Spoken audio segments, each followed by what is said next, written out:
Hello everyone, welcome to our YouTube channel. I hope you're doing well and staying safe. So आपको पता होगा कि last week मैंने AWS Security Specialty Certification exam clear किया था. So I thought this week let's make a video. The topic agenda जो है हम ये बात करेंगे कि IT सर्टिफिकेशन होता क्या है, ठीक है, कौन सी बॉडी ये ऑर्गेनाइज करती है, and is it really worth for the fresher to give this exam. अगर वर्थ इट नहीं है तो क्यों नहीं है, अगर वर्थ है तो क्यों है, एंड वैसे ही same goes for experience folks. हम वो भी डिसाइड करेंगे कि ये वर्थ इट है उनके लिए या नहीं है, अगर है तो क्यों है. So without wasting time let's get started. So जैसे कि IT सर्टिफिकेशन से बात हो रही है तो मैं आपको एक चीज़ बता देता हूँ. हम ये नहीं बात कर रहे हैं कि हम IT कोर्स कौन सा पढ़ रहे हो. आप कुछ भी कोर्स पढ़ सकते हो. AWS का जो सोल्यूशन आर्किटेक्ट एसोसिएट कोर्स है, या फिर CCNA Cisco certified network associate course है, आप वो कहीं से ही पढ़ो. कोई भी ट्यूटर से ले लो, आप ऑनलाइन प्लेटफॉर्म से पढ़ लो, 1-to-1 क्लासरूम सेशन ले लो किसी से भी. ये हो गया आपका कोर्स. बट अगर आपको एक वैलिड प्रोफेशनल कहलाना है अपने आप को, तो आपको क्या करना पड़ेगा, उस एग्जाम को, जैसे कि सिस्को का एग्जाम है, CCNA आपने पढ़ लिया किसी भी ट्यूटर से, तो आपको सिस्को के एग्जाम को, CCNA को क्लियर करना पड़ेगा. तो आप इसको इस तरह से समझ लीजिए, जिसको बिल्कुल समझ में नहीं आ रहा है, मैं आपको एक लेमन लैंग्वेज बताता हूँ. जैसे आपने 12th के बाद अगर इंजीनियरिंग दी होगी, राइट, फॉर दी IT में घुसने के लिए, तो आपने JEE का एग्जाम दिया होगा, राइट, एंट्रेंस एग्जाम. तो ये एग्जाम का एक डिफाइंड सिलेबस होता है, आपको सिलेबस के अकॉर्डिंग पढ़ना पड़ता है. हो सकता है कि आप ICSE बोर्ड से आ रहे हो, आप CBSE के बोर्ड से आ रहे हो, या फिर आप स्टेट बोर्ड से आ रहे हो. थोड़ा थोड़ा करिकुलम चेंजेस हो सकते हैं. बट जब आपको इंजीनियरिंग कॉलेजेस में एडमिशन लेना है तो आपको क्या करना पड़ेगा, आपको JEE का एग्जाम देना है. तो JEE का एक प्री डिफाइंड सिलेबस है, आपको वो पढ़ना पड़ता है एंड आपको एग्जाम क्लियर करना पड़ता है, राइट. तो इसको आप रिलेट कर लो. ये हो गया, मैं कोर्सेज की बात कर रहा हूँ, ठीक है. कोर्सेज इन द सेंस कि आपने कोई भी ट्यूटर से पढ़ा हो, ठीक है. जैसे आपके 12th आपने कहीं से भी किया हो, स्टेट बोर्ड से, ICSE से, या फिर CBSE से, तो वैसे ही आप कोर्सेज कहीं से भी कर लो. जो आपको टेक्निकल कोर्सेज है, CCNA या AWS का जो भी कोर्सेज है, GCP, Azure.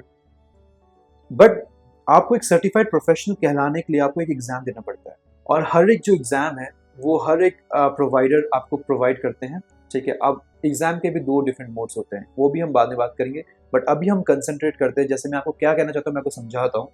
जैसे अगर आप देख रहे हो स्क्रीन में AWS सर्टिफिकेशन हो रहा है, लेकिन ये दिया किसने है? ऑब्वियसली AWS ने, राइट. तो AWS ने बोला है कि यार हमारे पास इतने इतने कोर्सेज हैं, हमारे पास एक सर्टिफाइड कोर्सेज है, इसका एक सिलेबस है, डिफाइंड सिलेबस है. अगर आप ये डिफाइंड सिलेबस देते हो, अगर आप एग्जाम क्लियर करते हो, आप कहलाओगे एक प्रोफेशनल हो. यानी कि आपको AWS सिक्योरिटी की ये सर्विसेज, या AWS कोई भी कोर्स किया है, उस कोर्सेज का आपको इतना नॉलेज है. अब हो सकता है आपने किसी और ट्यूटर से पढ़ा हो, आपने कहीं से भी पढ़ा हो, ऑनलाइन पढ़ा हो या ऑफलाइन पढ़ा हो, और वो ट्यूटर ने वो कंटेंट स्किप कर दिया हो. बट आपको कैसे पता चलेगा? आपको तभी पता चलेगा जब आप एक सर्टिफाइड चीज़ें देख के आप उसके कोर्स के आउटलाइन को देखोगे कि यार ये चीज़ कवर हो रही है, मेरा ट्यूटर ये मुझे पढ़ाएगा या नहीं पढ़ाएगा. ऑनलाइन जहाँ से भी आप ले रहे हो, चाहे 101 ले रहे हो, कुछ भी ले रहे हो, तो आपको ये बहुत इंपॉर्टेंट है कि आप एक सर्टिफाइड कंटेंट ही पढ़ो, ठीक है. अब इसका मतलब ये रहता है, बिकॉज ये एग्ज़ाम बहुत टफ रहता है. अगर 1000 मार्क्स का है तो 70% आपको लाना पड़ेगा, तो इतना इजी नहीं है. और 3 घंटे का एग्ज़ाम है, जो मैंने पिछले बार दिया था. 3 घंटे का एग्ज़ाम है, 65 क्वेश्चंस होते हैं, तो आपको एकदम बैठ के कंसंट्रेशन से वो एग्ज़ाम देना है. तो it takes a lot, not just on the mental pressure, but also it takes you a lot on the money. Pocket भी आपका ढीला कर देता है ना, बिकॉज बहुत महंगा एग्ज़ाम होता है. तो आज हम बात करेंगे, क्या ये एग्ज़ाम देना इम्पॉर्टेंट है फॉर फ्रेशर. पहले हम फ्रेशर को लेते हैं, फिर हम एक्सपीरियंस के पास जाएंगे, ठीक है. तो अभी मैं समझ सकता हूँ कि आपको डिफरेंस समझ में आ गया होगा. चाहे आप कोर्स कहीं से ही परचेज कर लो, सेम एज आप 12th कहीं से भी कर लो, बट आपको एक प्री डिफाइंड सिलेबस फॉलो करना पड़ेगा अगर आपको सर्टिफाइड होना है. वैसे ही अगर आपको इंजीनियरिंग में घुसना है तो आपको JEE का एग्जाम देना है, सेम लाइक दैट, ठीक है. तो बट इसका मतलब ये नहीं है कि जिसने एग्ज़ाम नहीं दिया है तो वो उसको नॉलेज नहीं है, बिल्कुल नहीं. हो सकता है ना आपने 12th में बहुत अच्छा पढ़ा हो, आपने JEE का एग्ज़ाम नहीं दिया, आप शायद MBBS के स्टूडेंट हो, आपका PCMB है, ठीक है, फिजिक्स केमिस्ट्री मैथ्स बायोलॉजी है, आपने MBBS क्रैक किया हो. बट इसका मतलब ये तो नहीं कि आपको साइंस का नॉलेज नहीं था ना, फिजिक्स केमिस्ट्री का, बट आपने वो एग्ज़ाम नहीं दिया बिकॉज आपका वो यूज़ का नहीं था, राइट. तो पहले हमें अपना यूज़ डिफाइन करना है कि वो सर्टिफिकेट हमारे करियर में हेल्प करेगा या नहीं करेगा. अगर करेगा then go for it, but यहाँ पे टर्म्स एंड कंडीशन है. पहले हम बात करेंगे फ्रेशर्स के लिए. अब देखो फ्रेशर्स क्या रहता है कि बीटेक से आते हैं, 4 साल का उन्होंने डिग्री किया हुआ है, साइड बाय साइड उन्होंने कोई कोर्स किया होगा, राइट, ट्यूटर से पढ़ा होगा, कुछ भी इंडस्ट्री नॉलेज लिया होगा, कुछ भी लिया होगा, जो इंडस्ट्रियल ट्रेनिंग होती है वगैरह वगैरह, या फिर उन्होंने इंटर्नशिप किया होगा, वहाँ पे नॉलेज मिला होगा, राइट। बट यहाँ से करने के बाद क्या कोई एम्फोसाइज करेगा कि आप सर्टिफिकेशन भी दो? तो अगर मैं हूँ उस जगह पे तो मैं किसी को एम्फोसाइज नहीं करता हूँ कि भाई आप एग्ज़ाम दो, ठीक है, बिकॉज फर्स्ट रीज़न ये है, ये बहुत महंगा एग्ज़ाम होता है। जितना मुझे याद है CCNA का अपने टाइम पे एग्ज़ाम जो था शायद 8,000 9,000 का था, आई एम नॉट श्योर कि अभी कितना है। Same goes for AWS solution architect associate, वो भी 8,000 9,000 का एग्ज़ाम है। एंड एज अ स्टूडेंट आपके लिए वो 8,000 9,000 बहुत ज़्यादा अमाउंट होता है। एज अ प्रोफेशनल हमें फ़र्क नहीं पड़ेगा 8,000 9,000 का, बट एज अ स्टूडेंट अगर मैं भी स्टूडेंट हूँ तो मुझे तो बहुत फ़र्क पड़ेगा। मैं सोच में डूब जाऊँगा कि वो पैसा आएगा कहाँ से। तो इसलिए मैं एम्फसाइज नहीं करता हूँ किसी को भी एग्ज़ाम देने के लिए, ठीक है। आप कोर्स पढ़ लो, बिकॉज बेसिकली क्या होता है एज अ फ्रेशर, जब भी आप जॉब करने के लिए जाते हो, जब भी आप इंटरव्यू क्रैक करते हो, तो वहाँ पे आपसे एक्सपेक्टेशन यही रहती है कि इस इंडिविजुअल को वो टेक्नोलॉजी आती है या नहीं आती है, ठीक है। अब उस टेक्नोलॉजी, ऐसा तो हो सकता है ना कि आपने ट्यूटर से पढ़ा हो, आपको नॉलेज है, बट आपके पास अभी पैसे की कमी है या कुछ भी समझ लो, आप नहीं देना चाहते एग्ज़ाम, राइट। तो कोई बाउंडेशन नहीं है कि आपको एग्ज़ाम देना है। Even I will not suggest कि आप लोगों को एग्ज़ाम देना है। हालांकि मैंने कुछ कंपनीज में देखा है, सर्विस बेस्ड कंपनी में, जहाँ पे कहते हैं कि ये CCNA सर्टिफाइड होना चाहिए professional. I am totally against it. मेरे को नहीं लगता कि आप एक एज अ फ्रेशर से किसी से सर्टिफिकेशंस मांगो, बिकॉज एक कैच बताता हूँ आपको क्यों मैं कह रहा हूँ। मैं इसलिए कह रहा हूँ क्योंकि फर्स्ट तो बहुत महंगा एग्जाम है, ठीक है। ये तो 8,000 9,000 का है। जो मैंने लास्ट वीक एग्जाम दिया AWS सिक्योरिटी का, वो आपको GST मिला के 30,000 का पड़ जाएगा, टैक्स वैक्स सब मिला के, ठीक है। अब एक इंडिविजुअल अगर जिसकी सैलरी अगर 15,000 है, 20,000 है, ये तो जॉब लगने की बात बता रहा हूँ, वो तब भी सेव नहीं कर पाएगा यार इतने पैसे। तो आप किस फ्रेशर से कैसे एक्सपेक्ट कर सकते हो कि वो एग्जाम दे? सेकेंड थिंग, अभी वो अभी वो इंडिविजुअल एक फ्रेशर है, उसको यही नहीं पता है कि उसका करियर पाथ कैसा होगा। उसका इंटरेस्ट हो सकता है नेटवर्किंग में, बट ज़रूरी तो नहीं कि आप नेटवर्किंग में ही आगे जाके करियर बना लो। जैसे मैंने जब स्टार्ट किया था, मैंने CCNA का कोर्स किया हुआ था, तो मेरे को जॉब मिली नेटवर्किंग में as a network security engineer. मेरे को नेटवर्क सिक्योरिटी का आइडिया नहीं था उस time. I worked in Cisco AAA, जो आपका AAA सर्विस है, सिस्को आइस कहते हैं उसको। But after 1 year I switch to Amazon, है ना। तो मेरे को भी तो क्लू नहीं था कि मैं आगे जाके क्लाउड में चले जाऊंगा। And now I am looking into the cloud security space. तो अगर मैं पहले से CCNP कर लेता, CCI कर लेता, CCI तो बहुत ही महंगा एग्जाम है, शायद 1 लाख 1.5 लाख या 80,000, I am not sure, don't quote me on the number. तो डजंट मेक सेंस, क्योंकि आज मेरे को यूज नहीं है वो चीज़ का, है ना। तो इसलिए एज अ फ्रेशर मैं आपको रेकमेंड नहीं करूँगा एग्जाम देने के लिए। बहुत, it will be very negligible जो कंपनीज मांगती होगी। अगर मांगती तो गलत बात है, because they should emphasise more on the concepts कि फ्रेशर का कॉन्सेप्ट सही है नहीं। उस इंडिविजुअल ने अपनी इंजीनियरिंग तो करी है, उसके साथ साथ उसने एक्स्ट्रा पढ़ाई भी की है और उसको नॉलेज है नहीं, दैट्स इनफ, ठीक है। एंड सेकेंड कैच मैं क्यों बता रहा था, बिकॉज मोस्ट कंपनीज में ना आपको सर्टिफिकेशन एग्जाम जो होते हैं कॉस्ट कवर्ड हो जाते हैं, यानी फ्री ऑफ कॉस्ट हो जाता है। मैंने आज तक जो भी एग्जाम दिया है, I have 7 years of industry experience. मैंने CCNA दिया था राउटिंग स्विचिंग का, AWS सोल्यूशन आर्किटेक्ट एसोसिएट दिया था, 2 बार दे चुका हूँ, AWS सिक्योरिटी 2 बार दे चुका हूँ, ओरेकल का क्लाउड इंफ्रास्ट्रक्चर फाउंडेशन दिया था मैंने। और मैंने कोई भी अपना पैसा आज तक नहीं दिया कोई भी सर्टिफिकेशन एग्जाम में, ट्रस्ट में। सारे कंपनी रिइंबर्स्ड होते हैं। हाँ, कंपनीज में क्लॉज ज़रूर होती है, ये कहते हैं कि कुछ कंपनीज ये कहती है पहले आप पास हो जाओ, पहले अपने पैसा लगा लो, पास हो जाओ, पास हो जाओगे सबमिट कर देना डिटेल्स, हम आपको पैसे रिइंबर्स कर देंगे। This is the first thing. लेकिन मोस्टली कंपनीज क्या करती है, आपको एक वाउचर देती है, ठीक है। फर्स्ट टाइम वाउचर आपका फ्री होगा, अगर आपने एग्जाम निकाल लिया फ्री, अगर नहीं निकाल पाए और फेल हो गए एग्जाम में और आप फिर से देना चाहते हो तो उसका वाउचर आपको नहीं मिलेगा। बट एटलीस्ट एक तो वाउचर मिल रहा है ना आपको, एक अटेम्प्ट तो मिल रहा है। तो है तो कंपनी रिइंबर्समेंट हो ही रहा है, तो अपना पैसा क्यों देना है यहाँ पे। हाँ, अगर आपके पास एज अ फ्रेशर आपके पास पैसे हैं, काफ़ी हैं, you don't care about money, आपको लगता है कि नहीं ये बहुत इंपॉर्टेंस है मेरे लिए, मेरे रिज्यूमे के लिए, which I don't think it is.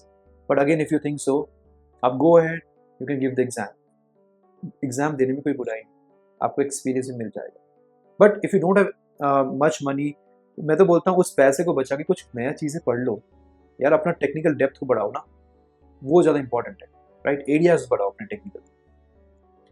So this is the suggestion that I will give to the fresher. Now coming to the experience folks. Yes, experience folks के लिए ये इंपॉर्टेंस रहता है because you know it tells you about the credibility, बताता है कि ये individual, ये इंजीनियर है, does he possess the right knowledge और नॉट, ये क्रेडिबिलिटी बताता है आपका। ठीक है, अब जैसे कि मैंने AWS सिक्योरिटी का एग्जाम दिया है, ठीक है, मेरा एक्सपायर हो गया था 4 साल पहले, मतलब सॉरी 4 साल पहले मैं एग्जाम दिया था, 3 साल के लिए वैलिड होता है, लास्ट एक्सपायर हो गया था। बट इसका मतलब ये नहीं है कि मुझे नॉलेज नहीं है सिक्योरिटी का, राइट? बट अगर एक सर्टिफाइड सर्टिफिकेशन दे देता हूँ, मैं सर्टिफाइड बन जाता हूँ, तो सामने वाला भी एसेस करेगा कि हाँ इस इंडिविजुअल को नॉलेज है, अब मैं अपना इंटरव्यू पूरा इसी पे फोकस होकर पूछ सकता हूँ उसको, है ना? So it's very important. अब जैसे आप कोई मैनेजमेंट लाइन पे भी जाता है, ठीक है, अब जैसे कि आप कोर्स देख लो, AWS के बहुत सारे कोर्सेज हैं, राइट, सर्टिफिकेशंस हैं। सेम गोस फॉर सिस्को का भी काफ़ी है, CCNA, CCNP, CCIE, है ना? CISSP भी बहुत अच्छा एग्जाम है, ठीक है, ज़्यादातर ये मैनेजर्स वाले देते हैं, जो मैनेजर टेक्निकल मैनेजर्स बनते हैं। CCSP again certified cloud security professionals. ये तो कुछ एग्जाम्स के नाम बताए मैंने, ऐसे बहुत सारे एग्जाम्स हैं, ठीक है। तो हो सकता है कि फॉर द एक्सपीरियंस फोक्स ऐसा हो सकता है कि आप जिस करंट ऑर्गेनाइजेशन में हैं वो कंपनी आपकी रीइंबर्समेंट नहीं कर रही है। लेट्स से CISSP का एग्जाम है, वो रीइंबर्स नहीं कर रही है, उनका पॉलिसी ही नहीं है उसका। बट आपको लगता है कि यार ये चीज़ तो मुझे चाहिए बिकॉज अब मैं नया स्विच देखने चाह रहा हूँ और वहाँ पे एज अ मैनेजमेंट मुझे अगर जाना हो या कुछ भी करना हो, अगर आपको लगता है कि ये इंपॉर्टेंट सर्टिफिकेशन, तो go ahead and do it. वैसे भी आपकी सैलरी 1 लाख 2 लाख तो होगी उस टाइम, ठीक है, और ये जो एग्ज़ाम दोगे तो आप पैसे इन्वेस्ट ही कर रहे हो एक तरह से, ये कोई खर्च नहीं हो रहा है। आप सर्टिफाइड होगे, आपकी वैल्यू बढ़ेगी, ऑब्वियसली नेक्स्ट कंपनी में आपको सैलरी हाइक वैसे ही मिलेगा, है ना? तो for the experience folks it's very important कि वो किस करियर पाथ में है, उस करियर पाथ के लिए उसको कौन कौन से सर्टिफिकेशन की ज़रूरत है, तो वो सर्टिफिकेशन जाके दे दो। ये कोई प्रॉब्लमेटिक चीज़ नहीं है बिकॉज कंपनी आपको वाउचर दे रही है, अगेन आपको फ्री ऑफ कॉस्ट है, तो आप go ahead and give the exam ना। मेन चीज़ पता है क्या होता है? मेन चीज़ अगर आप सर्टिफिकेशन एग्जाम देते हो ना, तो आपके अंदर एक डिसिप्लिन आती है। मैं आपको ये बता रहा हूँ।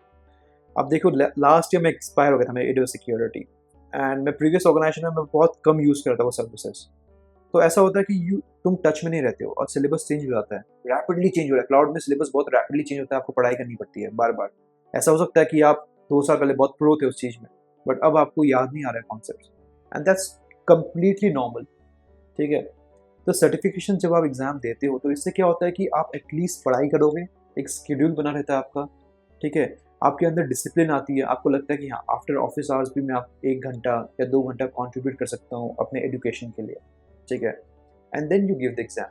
और वो एग्ज़ाम में जो प्रेशर होता है ना, 3 घंटे का जो प्रेशर होता है एग्ज़ाम में बैठने का, वो आपको एक एक्सपीरियंस इंजीनियर बनाता है। आपको बताता है कि वर्स्ट से वर्स्ट कंडीशन में भी जहाँ पे सिचुएशन आपको बहुत जल्दी आंसर आपको बहुत जल्दी देना है सिचुएशंस पे, तो आप कैसे रिएक्ट करते हो, कितना आपका टेक्निकल माइंड काम करता है। तो इसलिए सर्टिफिकेशन बहुत इंपॉर्टेंट है for the experience focus.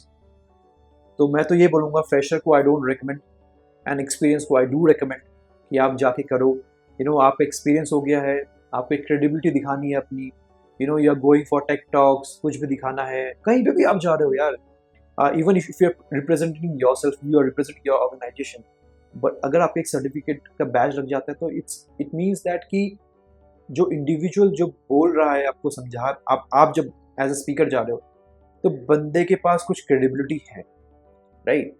And बहुत लोग क्या करते हैं ना, I get a lot of DMs over LinkedIn कि हे दीपक, आप एग्जाम दे सकते हो, it will B 100% pass rate. तो वो लोग क्या करते हैं, आपको एग्जाम टर्म्स देते हैं।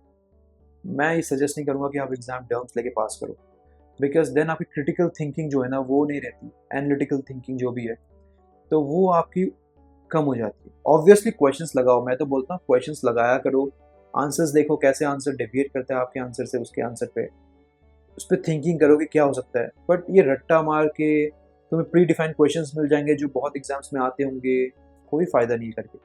आप इससे अपने आप को ही यू नो झूठा फील कराओगे, मैं तो ये बोलता हूँ, ठीक है।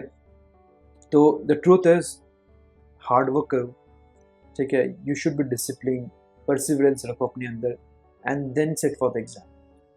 एग्जाम क्वेश्चंस लगाओ, बहुत इंपॉर्टेंट है। एग्जाम जो भी आपको रिसोर्सेज मिलता है, यूट्यूब में कितने लोगों ने एग्जाम क्वेश्चंस दिए हैं यार कि यहाँ से पढ़ लो, बट इसका मतलब नहीं होता कि वहाँ से आता है एग्जाम, ऐसा नहीं है। प्रैक्टिस क्वेश्चंस वगैरह, तो प्रैक्टिस क्वेश्चंस लगाओ, देखो कितना थिंकिंग है, एग्जाम कैपेबिलिटी क्या हार्ड, कितना हार्ड हो सकता है, कितना ईजी हो सकता है। इससे आपको एक अप्रोच पता चल जाता है कि मेरा अप्रोच कैसा होना चाहिए एग्जाम्स के लिए, राइट। सो आई थिंक मैंने बहुत कुछ कवर कर लिया इस टॉपिक में, and that will be enough for today.